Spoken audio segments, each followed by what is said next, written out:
Muito bem, quero convidá-los a abrir a sua Bíblia no livro do profeta Jonas, capítulo 3. Jonas, capítulo 3, um pouco antes do Novo Testamento.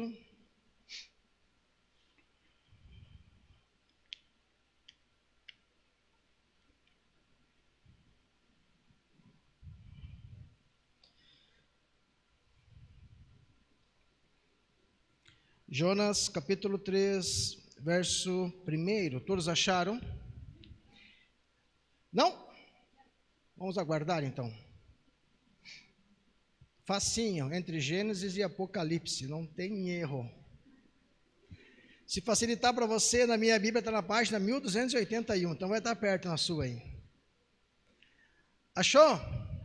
De qualquer maneira vai estar projetado aqui, diz assim: Veio a palavra do Senhor segunda vez a Jonas, dizendo. Até aí, depois nós continuamos. Vamos orar. Senhor, mais uma vez reunidos no Teu nome, mais uma vez, sedentos e dispostos a ouvir a Sua voz. E para isso, Senhor, nessa noite, a minha oração é de que, desde o novo convertido até o mais maduro, mais experiente cristão nessa noite, eles tenham, ó Deus, sob a Tua multiforme sabedoria e entendimento, para que essa palavra ocupe um lugar nos seus corações, nas suas mentes, e que essa palavra, como poderosa que é, possa trazer um resultado, seja eficaz, para levarmos-nos como indivíduos, como igreja, a um entendimento, ó Deus, de quem somos, o para que fomos chamados, qual a realidade que vivemos e como devemos nos mover. Por isso, nessa noite, oramos para que toda confusão de mente seja, ó Deus, anulada, toda intenção contrária, que não seja a do céu nesse lugar, que seja abatida e que nós possamos ser edificados pela Sua palavra, em nome de Jesus. Amém? Muito bem, volto a dizer, o tema da palavra é a segunda vez, e nós estamos falando de uma mensagem dada a um profeta. É necessário que entendamos o que era um profeta, quais as suas atribuições, quais as suas funções, e eu vou passar para você algumas coisas aqui. E uma das funções do profeta do Antigo Testamento era transmitir a mensagem de Deus. Eles eram conselheiros e instrutores da lei de Deus. Eles recebiam revelações e orientações de Deus. Eles chamavam os pecadores ao arrependimento e alguns deles predisseram o nascimento, morte e ressurreição de Jesus. Ou seja, eles tinham atribuições específicas. E essas atribuições específicas eram preocupações relacionadas à responsabilidade, ao cargo que ocupavam. Agora nós estamos diante de alguém que Deus um dia dá a ele uma instrução e requer dele que, como profeta que era, ele exercesse então essa função, porque Deus tinha uma intenção através da vida dele. Mas para que nós contextualizemos, eu quero que você vire a página da sua Bíblia e vá no capítulo 1 do mesmo livro do profeta Jonas. Capítulo 1, verso 1 e 2, diz assim: Veio a palavra do Senhor, diga a primeira vez, mais alto, a primeira vez. Veio a palavra do Senhor a Jonas, filho de Amitai, dizendo: Dispõe-te, vai à grande cidade de Nínive e clama contra ela, porque a sua malícia subiu até mim. Nós estamos no início da preocupação de Deus, no início do chamado, uma palavra específica, e era exatamente o que esse moço entendeu, uma palavra individual. Era para ele, não havia erro, quando ele diz, veio a palavra do Senhor a Jonas, é uma mensagem clara, e esse moço sabia discernir qual é a voz que ele ouvia, logo ele sabia que essa palavra era para ele, e essa voz, esse Deus, que o constituiu profeta, ele dita uma rota, diga comigo, rota, e essa rota dava para Nínive. Nínive, uma grande cidade, com mais de 120 mil habitantes à época. E esse profeta, ouvindo a diretiva de Deus, ouvindo o seu chamado, a sua voz, sabendo qual a rota que ele deveria ir, ele simplesmente vira as suas costas e ele vai a uma rota totalmente contrária. Ele decide ir para uma cidade chamada Tarsis. Agora, é interessante nós mencionarmos aqui que essa percepção, ou essa atuação, ou esse momento específico revela o homem natural. O homem natural que não consegue aplicar o espiritual à sua vida porque ele está contrariado. Porque essa não é a vontade dele.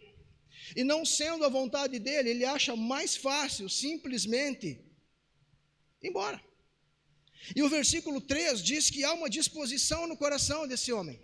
Mas há uma disposição para ir para o lado contrário. Dispôs-se Jonas para fugir da presença do Senhor para Tarsis.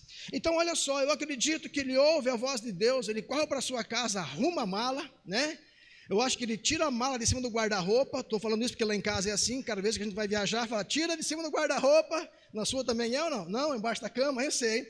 Tira a mala de cima do guarda-roupa. Ele vai na sala e fala, Alexa, previsão do tempo para Espanha nos próximos 30 dias. Porque ele precisa saber que roupa ele vai levar. Ele precisa saber qual calçado, se vai estar frio, se vai chover, se não vai, se leva galoche, se leva chinelo, se vai ter sol, se leva protetor solar, ele não sabe. Então ele procura, para os mais conservadores, no clima-tempo, né? Qual é a previsão?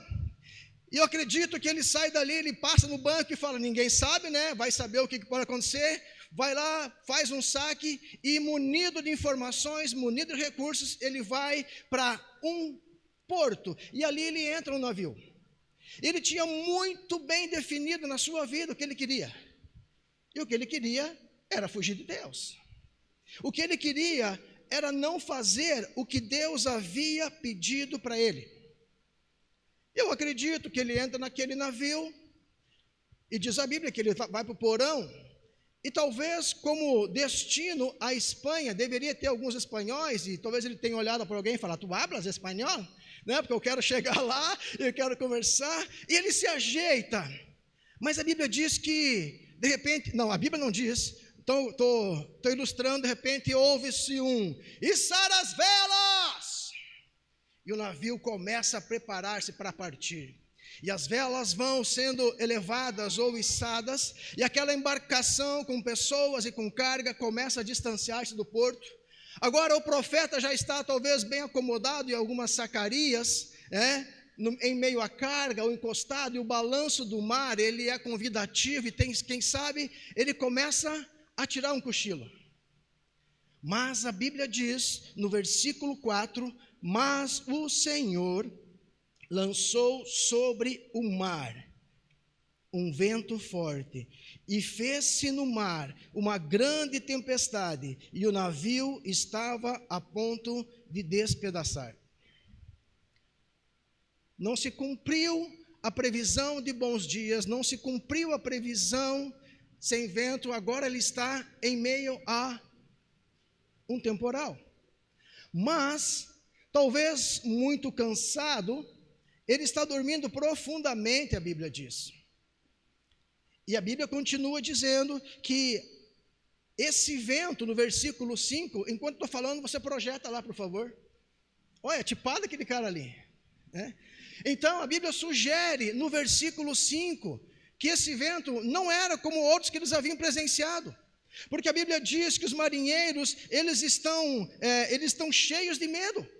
E eles começam a abrir mão das suas cargas, eles começam a abrir mão daquilo que poderia ser o lucro, a reversão, e seria revertido pelo transporte, ou enfim, porque aquele vento era verdadeiramente forte.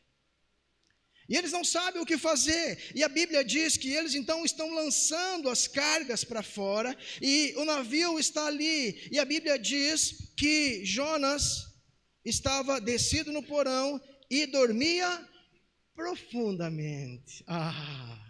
Não há preocupação para quem está longe da vontade de Deus. Não há preocupação para quem olha para o seu próprio umbigo e fala, isso vai ser bom para a minha vida. Não há preocupação com o que acontece à sua volta, contanto que o seu ego esteja inflado, contanto que a sua vontade seja a própria vontade manifesta. Mas a Bíblia diz que o vento continua. E de repente, o capitão do navio desce aquele porão e aquele cara está dormindo. Ele fala, ei rapaz, se liga, você não está vendo o que está acontecendo não. Está um caos e você está aí dormindo. E a Bíblia diz que enquanto isso, eles estão orando aos seus deuses, estão buscando uma solução, e diz que eles remam. Você já viu aqueles filmes da, como é que chama aquela, tipo dozinho que tem aqueles navios e remos grandes, né, o povo lá embaixo, e eles tentando remar, irmão, mas o vento era de Deus, então não tinha, eles se esforçavam, e eles chegam até aquele moço e falam, o que está acontecendo? Você não está entendendo? E a Bíblia diz assim, versículo 6, chegou-se a ele o mestre do navio e disse, o que passa contigo? Agarrado no sono, levanta-te, invoca o teu Deus. Está dizendo, a gente já clamou de tudo que a gente não resolve, talvez o seu Deus, e diz então que talvez esse Deus se lembre de nós para que não pereçamos, e diziam uns aos outros, vamos lançar sorte aqui, versículo 7, e saibamos por causa de quem nos sobreveio esse mal, e lançaram sortes e caiu sobre Jonas. Então, achamos a razão, agora nos conte, o que está acontecendo, porque até então nós dávamos conta dos reveses que nos eram trazidos no mar, nós somos marinheiros experientes, nós damos conta, nós sabemos o vento, nós sabemos como armar as velas, como desviar as velas, e o que está acontecendo, nós nunca vimos isso. E a Bíblia diz que esse cara fala, o negócio é o seguinte, aqui o problema sou eu. O problema sou eu. Porque ele diz no versículo 8, quando questionado, então disseram, declara-nos agora, por causa de quem nos sobreveio esse mal, que ocupação é a tua, de onde vens, qual a tua terra, de que povo tu és? E ele diz, eu sou hebreu, e temo ao Senhor, o Deus do céu, que fez o céu e a terra. Então os homens ficaram possuídos de grande temor e lhe disseram, que é isso que fizeste? Pois sabiam os homens que ele fugia da presença do Senhor, porque o havia declarado. Disseram-lhe, que te faremos para que o mar se nos acalme, porque o mar se ia tornando cada vez mais impetuoso. Quando eu olho para essa história me chama a atenção, porque quando a Bíblia diz que fala de um profeta, Deus não é aquele que faz assim, uniduni te salame mingue, o escolhido foi você. Não, Deus, embora nós não tenhamos muitas informações sobre esse moço, Deus não é responsável para escolher qualquer um, porque ele sonda o coração, porque ele estará representando Deus, porque ele estará representando uma mensagem, porque ele estará representando um reino. Então esse moço encontrou uma aceitação diante de Deus, algumas qualificações, e a ele foi dado algumas atribuições que ele poderia dar conta. De repente, esse cara pisa na bola. E diante de uma negativa da sua alma, do seu desejo, ele diz, não, chega. Aqui acaba o meu contrato. Vamos romper o contrato. E não há multa para ninguém, cada um vai para o seu lado. E foi exatamente o que ele fez. Em outras palavras, ele deixou Deus falando sozinho. Mas a Bíblia diz no Salmo 139, de 1 a 8, que não há como esconder-se de Deus. Para onde iremos? Para onde iremos? E Deus o acha. Mas quando esse moço, descoberto pelos marinheiros, ele fala assim, me lance ao mar, e tudo vai passar. Eu acho que ele nem terminou a frase, já tinha alguém agarrado num pé, outro no outro pé, um na mão, e vai miserável, vai embora. E a Bíblia diz que o mar, esse cara estava disposto a morrer, se fosse o caso, para não fazer a vontade de Deus, porque ele sentia-se contrariado, porque ele julgava que a cidade que Deus estava falando, o povo que Deus estava falando, ele não merecia perdão, porque se você estudar sobre esse povo da Assíria, o país cuja essa cidade era a capital na época, você vai ver que esse povo era mau. Tanto é que 100 anos depois de Deus salvar esse povo, 100 anos ele exterminou essa nação, justamente pela dureza do coração deles. Mas o momento era Deus dizendo: eu quero salvar esse povo, eu me compadeço desse povo, porque a Bíblia diz em 2 Pedro 3,9, eu acho que diz que Deus é longânimo, e a sua misericórdia, ela está aí para alcançar as pessoas e permitir que elas se arrependam. É isso? 2 Pedro 3,9. Não retarda o Senhor a sua promessa, como alguns a julgam demorada, próximo. Pelo contrário, Ele é longânimo para convosco, não querendo que nenhum pereça, senão que todos cheguem ao arrependimento. Ou seja, Deus está dizendo: eu quero dar uma chance para eles também. Mas Senhor, eles são maus, eu quero dar uma chance para eles também. Senhor, mas eles são egoístas, eu quero dar uma chance para eles também. Senhor, eles são insensíveis, mas eu quero dar uma chance. Senhor, eles são assassinos, não importa. O meu caráter está acima do que eles fazem, e o meu amor acima do que eles fizeram. Mas esse moço, representante do céu, está fugindo, porque talvez dentro dele ele tivesse muita coisa negativa, muita lembrança negativa do que esse povo havia feito. 120 mil pessoas, uma cidade que se percorria, era necessário 3 dias para percorrer aquela cidade. Agora o moço tem suas férias na França, na costa da Espanha, na costa espanhola interrompida, porque Deus foi buscá-lo. Diga comigo, Deus foi buscá-lo. E é interessante que aprendamos pelo menos 2 coisas até aqui, pontos a serem considerados. Deus não proporciona a sua fuga. Ele precisou meter a mão no bolso, ele precisou pagar, porque quando há um projeto único, eu pago o preço. Quando é o meu projeto, quando é a minha vida, é eu que pago o preço. Quando é do meu jeito, é eu que pago o preço, não há respaldo. Agrada-te do Senhor, diz a Bíblia, e Ele satisfará os desejos do teu coração. Não te estribes no teu próprio entendimento, reconhece-o em todos os seus caminhos, e Ele endireitará as suas veredas. Esse moço estava simplesmente dizendo: a vida é minha, e é. A vida é sua, é. A vida é minha, é. Mas eu não acredito que alguém em sã consciência consiga colocar na balança a sua vida com Deus e a sua vida sem Deus, depois de ter provado isso, e escolher de maneira sã uma vida sem Deus. E agora esse moço está lá, vivendo o seu sonho, o seu projeto, a sua vida, e um sofrimento que não era só dele. O segundo ponto: todas as vezes que você está fugindo, alguém vai ter prejuízo juntamente com você. Porque aquele navio, as pessoas não tinham nada a ver com ele. O problema era dele, a fuga era dele, mas aonde ele estava, ele trazia sofrimento, ele trazia prejuízo. Porque a carga foi jogada, o desespero, talvez o cara com problemas cardíacos estava lá com arritmia. Vou afundar, não vou afundar, não sei. O que eu estou dizendo para você é que quando o nosso ouvido, ele se nega a ouvir uma direção de Deus, não é que Deus, Ele é vingativo, mas Deus nos deixa a própria sorte. Por isso que a Bíblia diz que, o que a Bíblia diz? Isaías 59, o ouvido do Senhor não está surdo, para que não possa ouvir. A sua mão não está encolhida para que não possa salvar, mas quando erramos o alvo, quando pecamos, quando abrimos mão de Deus, isso nos separa dele. E agora está aqui, o profeta, com um título. Talvez aonde ele chegasse, alguém dizer: lá vem o profeta. Não sei o nome do pai dele, mas ele é o Jonas. Ele é o cara que é usado. Ele é o cara que Deus usa. Agora o cara colocado numa balança, ele não consegue dar conta, porque havia um turbilhão de coisas dentro dele que ele não conseguia resolver.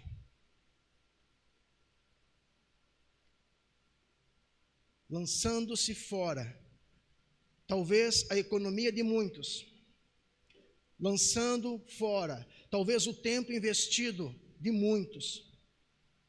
Ele está dormindo tranquilamente enquanto ele sabe que ele é o responsável por tudo aquilo.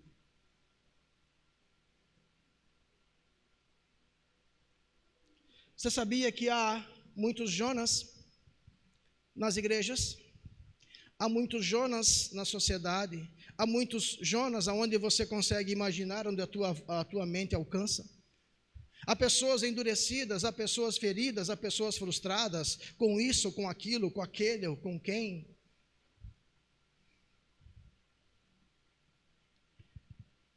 Talvez haja pessoas decepcionadas comigo, eu acredito que deva haver, por eu ter errado, ou simplesmente porque a minha direção foi contrária ao que alguns queriam ouvir.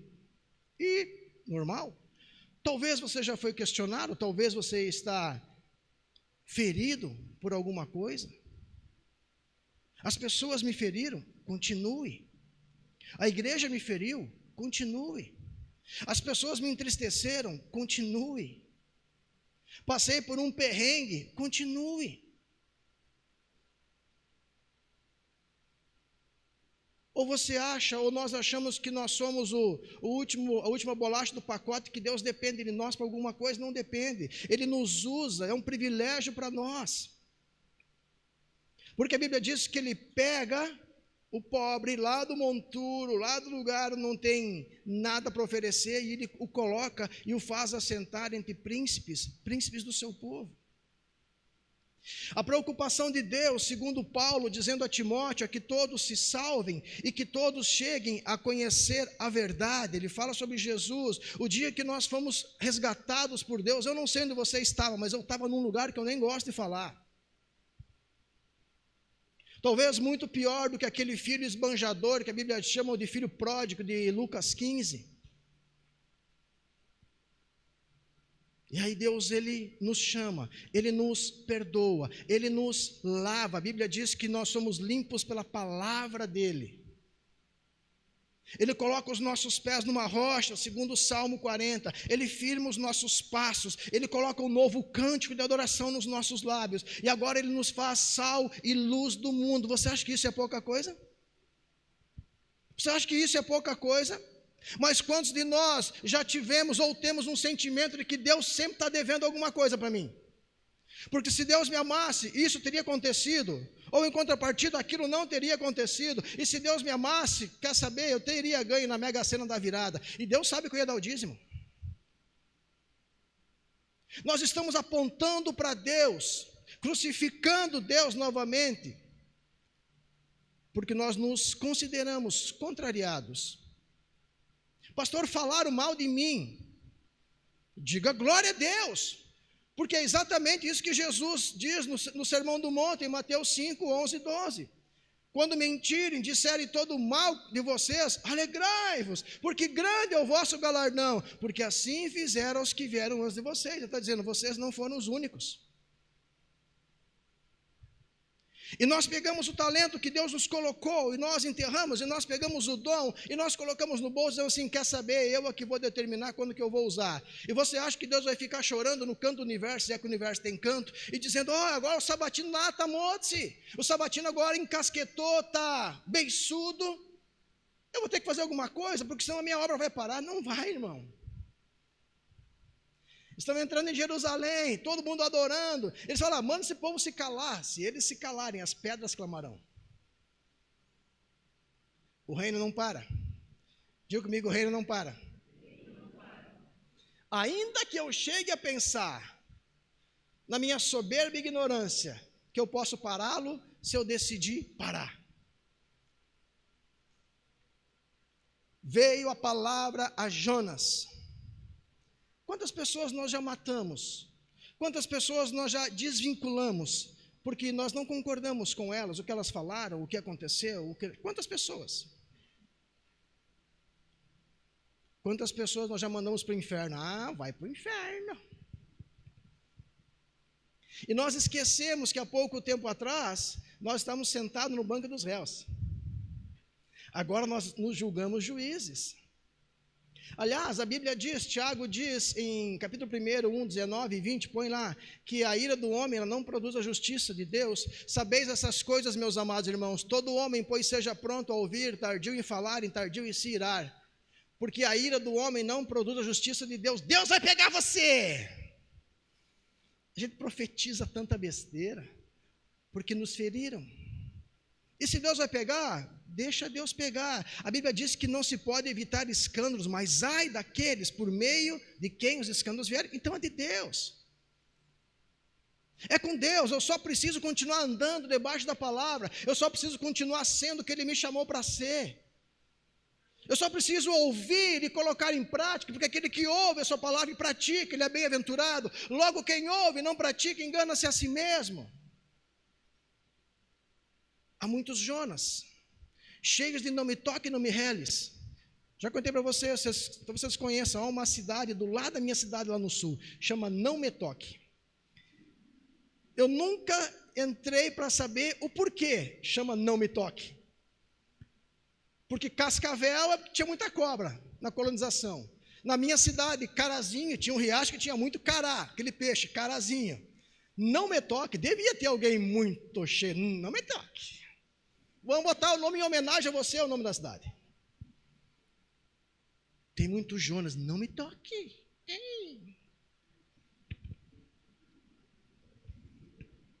Ei, tem gente perecendo. Talvez você seja o motivo de oração de muitos. Talvez eu seja o motivo de oração à espera de muitos. E nós estamos nos debatendo com as nossas crises. E gritamos. E uma hora eu estou sorrindo, outra hora eu estou chorando. Uma hora eu estou lá em cima, outra hora eu falo, quer saber, não quero conversa. Quer conhece alguém assim? Não. Jonas. Veio a palavra de Deus a Jonas. Mas muito bem, o tema é a segunda vez. Então nós vamos começar a pregar agora. Vá para o capítulo 3. Capítulo 3 de Jonas. Veio a palavra do Senhor quando? Segunda vez. Ai, como eu gosto disso. Segunda vez. Na segunda vez, lembra que ele foi lançado no mar, lembra? Eu fico imaginando Jonas um bom nadador, dominando as ondas frágeis, mansas, mas a Bíblia diz que Jonas cai e tinha um peixe passeando ali. Eu não sei se o peixe bocejou e ele entrou na boca do peixe, mas a Bíblia diz que Deus deparou, ou seja, preparou um peixe para estar ali. E ali começa o tratamento de Jonas. E o peixe, pau, gruda no cara. E ele está lá. E agora talvez ele estivesse preferindo estar na voragem do mar, no meio do navio ou dentro do navio, ainda que se despedaçando, ele está na boca do peixe. E no capítulo 2 ele começa a orar, irmãos. E ele chega a dizer, as algas envolvem-me, né? O peixe catava os plânctons, os alimentos, talvez ele se desviasse dos peixes, as algas o envolviam, e ele começa a orar. Só que agora, ele já tinha dado prejuízo a muita gente. Só que agora, aqueles que haviam sofrido perdas, estavam tentando calcular o que fariam para retomar a sua vida, para botar a sua casa em ordem. Pessoas quebradas, arrebentadas, talvez outras tantas já haviam partido dessa, tomara que para melhor. E ele está na boca do peixe. Ele havia dado prejuízo. Por quê? Porque ele não ouviu a voz na primeira vez. Porque ele julgou-se importante demais.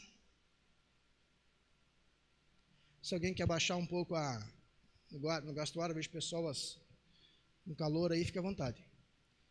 Agora ele faz uma oração, Deus, o negócio é o seguinte, dá para nós voltar a conversar? Dá para a gente retomar aquela conversa lá da primeira vez? E a Bíblia então diz que esse cara, ele é colocado na praia.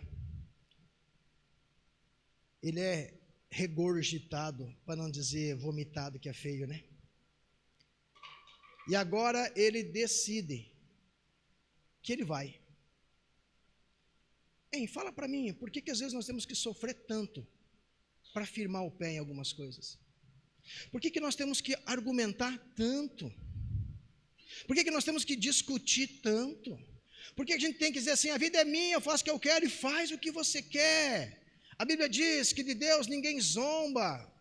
Nós plantamos e colhemos, então as pessoas plantam o que querem, e não há como mudar a colheita segundo a semente, porque cada semente produz segundo a sua espécie. Então veio a palavra a segunda vez a Jonas.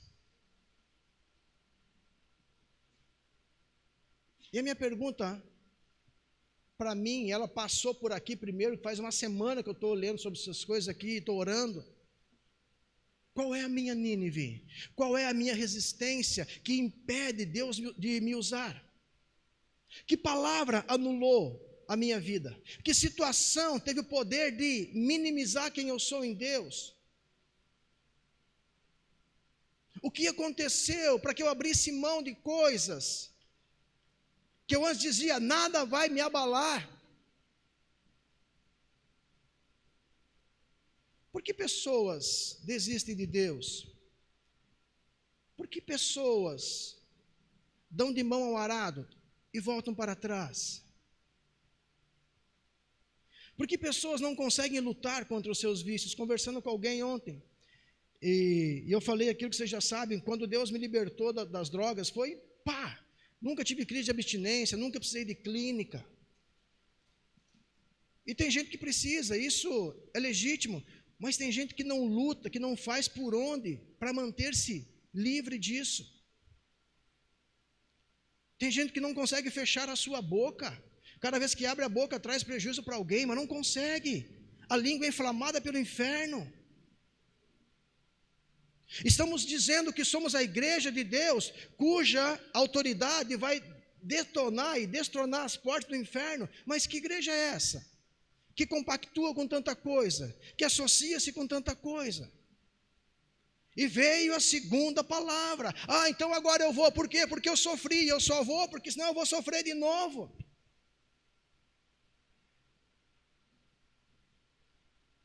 Eu gosto muito quando nós falamos do apóstolo Paulo. E eu gosto demais quando ele defende a sua autoridade apostólica.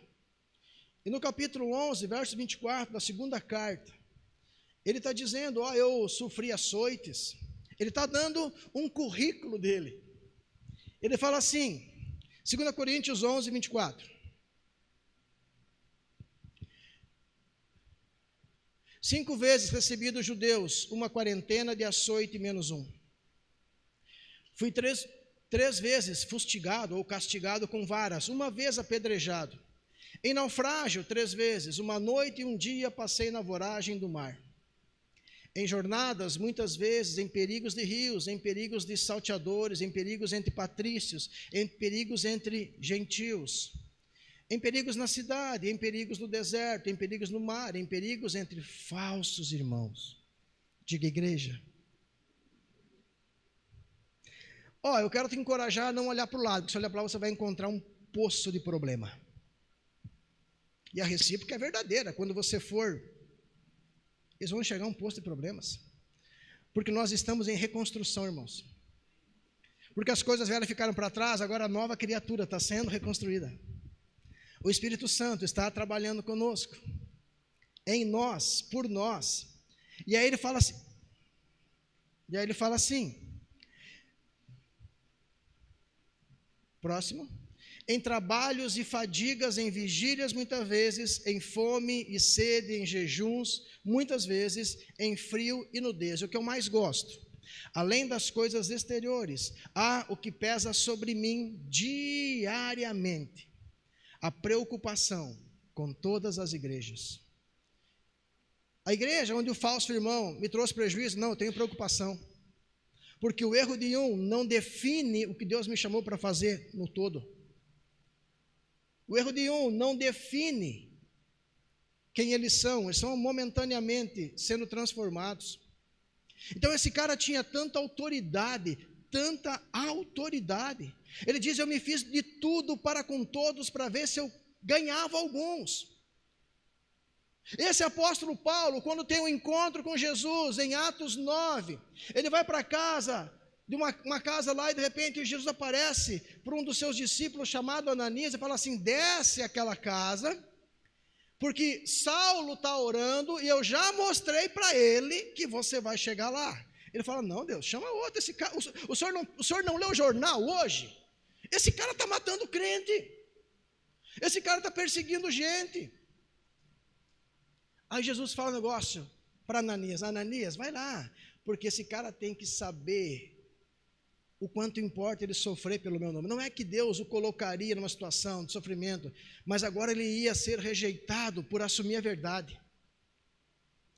A Bíblia diz que ele vai lá, ele ora com Saulo, as escamas caem, e ele chega a falar: irmão Saulo. Irmão, todas as vezes que Jesus intervém, a nossa medida nunca passa a ser a mesma.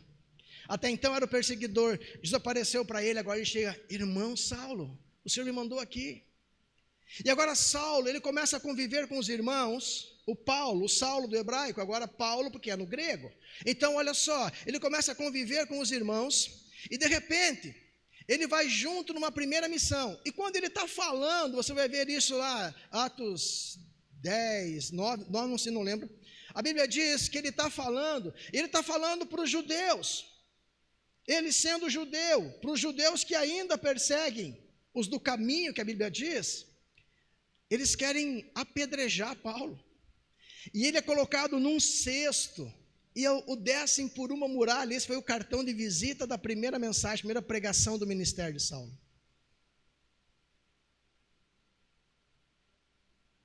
Um dia no seu ministério, ele se enfesa com um tal de Marcos. Não quero mais esse moço comigo.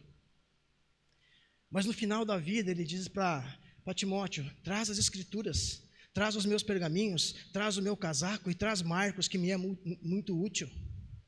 Ele diz: nada pode interferir o meu crescimento, ainda que daqui a pouco eu estarei sendo entregue por libação, minha cabeça vai cair para um lado, meu corpo para o outro, mas vamos poder dizer que eu combati o bom combate, eu completei a carreira, eu guardei a fé. Irmãos, qual é a tua Nínive? Qual é o propósito que você está resistindo? O que você tem que abrir mão? O que você tem que perdoar? O que você tem que vencer aqui? Ou você vai esperar Deus agitar o mar, você vai esperar o Senhor preparar um peixe para colocar lá dentro para você orar ardentemente, para você fazer uma declaração, para eu fazer uma declaração de amor a Deus, dizendo: tu sabes que eu te amo, mas com um coração que nem de Jeremias capítulo 12, Senhor, eu sei que o Senhor é power nos seus juízos, mas eu quero conversar com o Senhor sobre os seus juízos. E ele está dizendo: por que os ímpios prosperam? Ele está dizendo: o Senhor conhece meu coração. Ele está dizendo: eu sou bom, Senhor, quanto esse povo, mata eles. É o Jeremias que diz: enganoso é o coração do homem. Ele está sendo enganado pelo próprio coração, porque ele não consegue entender o contexto de Deus. Qual é a tua Nínive? Que situação na sua vida tornou-se um obstáculo para cumprir seu ministério? E que você falou: não é para mim isso. Deus se enganou. Não, Deus não se enganou, irmãos. Em um ano de conversão, um dia alguém colocou a mão na minha cabeça, a 400 quilômetros da minha cidade, num seminário, e falou para o meu pastor, começou a orar e falou para o meu pastor: esse é um dos nossos. Eu não tinha muita noção daquilo, mas eu sabia que Deus estava colocando algo na minha mão. E eu sempre desejei isso. E se você me perguntar se eu já tive vontade de desistir, vai faltar dedo, irmão. Vai faltar dedo. Porque eu apresentei muitas situações para Deus. Eu apresentei pastor, tu é uma benção, mas virava as costas, as taspinhas nas costas, falava mal. Eu falei: o que eu estou fazendo aqui? Eu sou um bom vendedor, sempre ganhei prêmios de vendas, sempre premiações. Eu sou um cara que falo bem. Mas esse é o humano, o natural. E veio a voz do Senhor, segunda vez. Talvez hoje seja a segunda vez. Se for a primeira, abraça. Abraça logo para não ter a segunda. Administra algumas coisas dentro de você. Administra o teu coração. Administra algumas coisas que você tem maquinado. Essa palavra é muito feia. Maquinado. Talvez seja a segunda vez você ouvindo, você tem que firmar o pé mesmo. Parar de ser. Como é que a Bíblia diz? Cocheando entre dois senhores, cocheando entre coisas. A gente vem para a igreja e nós estamos seguros na nossa concepção. Oh, obrigado, Jesus. Mas nós não conseguimos imaginar enquanto estamos lá fora. A musiquinha que as crianças cantaram, como é que é? Me ajuda, canta mais alto. Seu coração parar de bater agora, ou hoje, não sei. Como é que é, Ana? É. Aliás, Jesus conta de um cara cheio de si e fala: o cara plantou, o cara colheu assim absurdamente, olhou para os seus celeiros e fala: pequeno demais. Vou destruir tudo, vou construir novos celeiros, vou acomodar a minha colheita e quer saber? E vou dizer para a minha alma: come e bebe. E o Senhor fala: louco, hoje pedirão a tua alma, e o que será?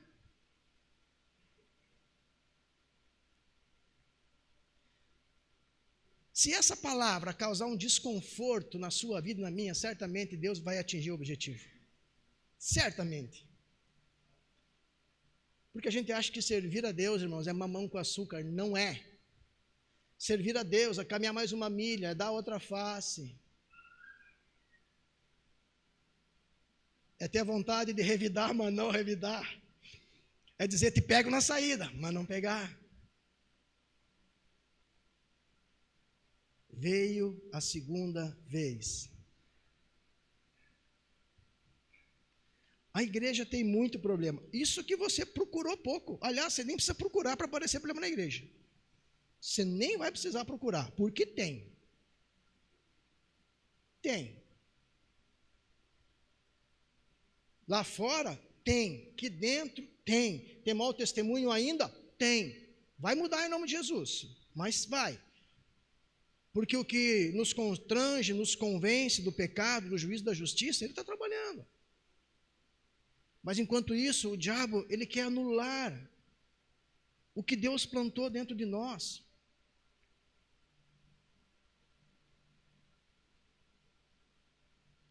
Ele quer fechar algumas janelinhas que Deus abriu. Eu já contei isso, mas isso está muito na minha memória. Fui convidado uma vez, e com isso eu vou encerrar, fui convidado uma vez para pregar na prefeitura. E lá é 15 minutos. E eu precisei primeiro administrar isso, porque quando eu pego o microfone eu tenho que controlar. Porque eu começo a lembrar, e eu estou pregando, irmãos, 15 minutos. Sei lá, 40, 50 pessoas. E eu noto que há uma senhora me olhando, fixamente. E saímos dali, e foi uma bênção, Deus agiu na vida daquelas pessoas, naquele ambiente. E depois essa pessoa, conhecida minha esposa, ela mandou uma mensagem dizendo: nossa, seu marido pregou teologicamente muito bem. Pensei comigo, essa mulher não entendeu nada. Eu estava sendo observado para ver se não havia erros teológicos na minha mensagem. E enquanto a mensagem que eu preguei, que Jesus disse: esse povo, eu tenho dó deles, porque eles são como ovelhas que não têm pastor. E essa pessoa, eu não sei qual a graduação dela, e não me interessa, e não a julgo, mas eu estou dizendo que há pessoas que não conseguem entender o sobrenatural, e eles estacionam a sua vida no natural, e ali eles começam a tirar conclusões. Quantas vezes você parou porque alguém disse que você não daria conta? Quantas vezes você parou porque disseram: olha a tua família, quem é? Meu irmão, se eu vou contar a história da minha família, meu Deus, você vai sentar e vai chorar comigo.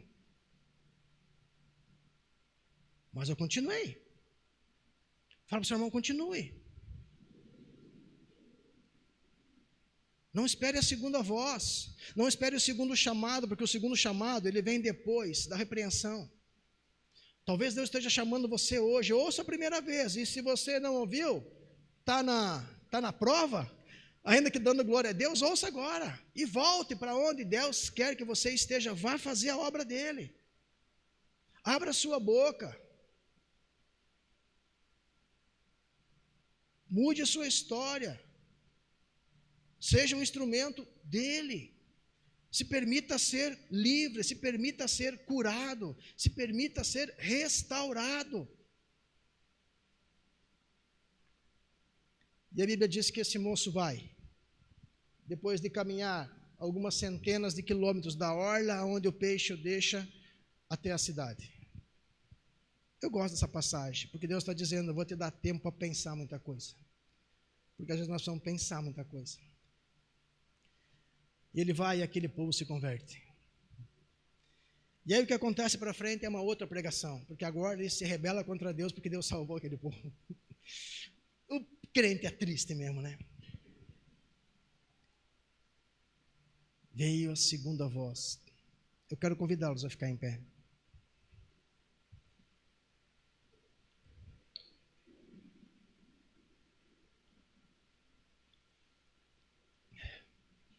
Está quente aqui dentro, não está, gente? Aumenta aquele troço lá atrás, por gentileza. Aumenta aquele vento lá, baixa o ar aí. Glória a Deus.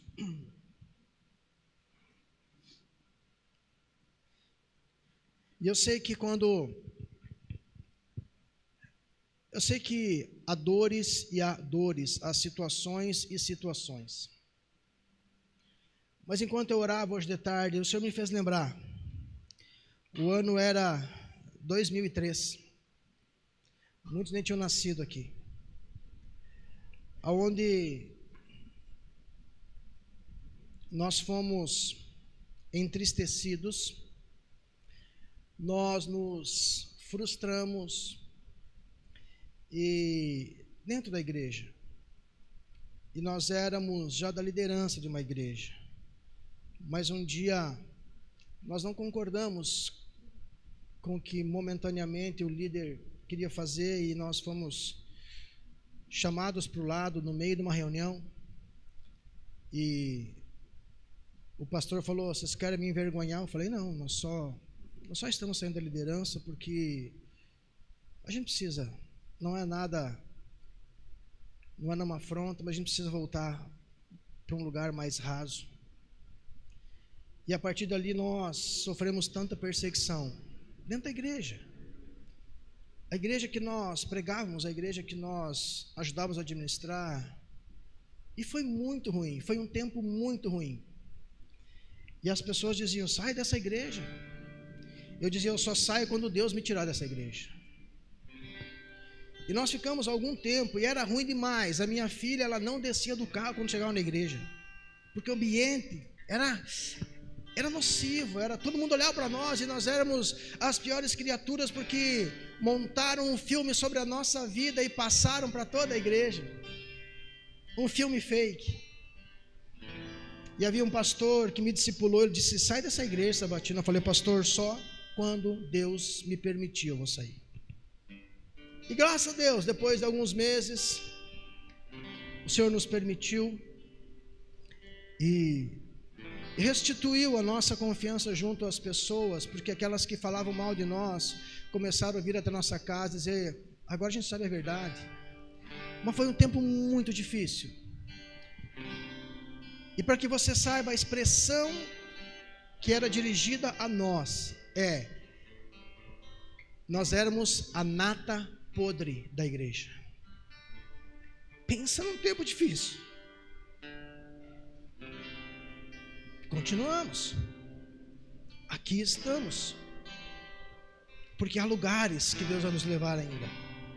Há pessoas que Deus vai nos levar ainda.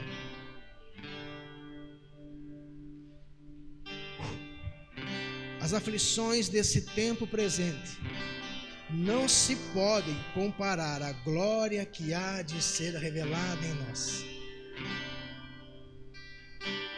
Meu irmão, se você não tem problema, procure o médico. Você já deve estar sem batimento cardíaco, você já morreu e não sabe. No mundo tereis aflições, nós vamos ter problemas. Agora, quem somos nós diante deles?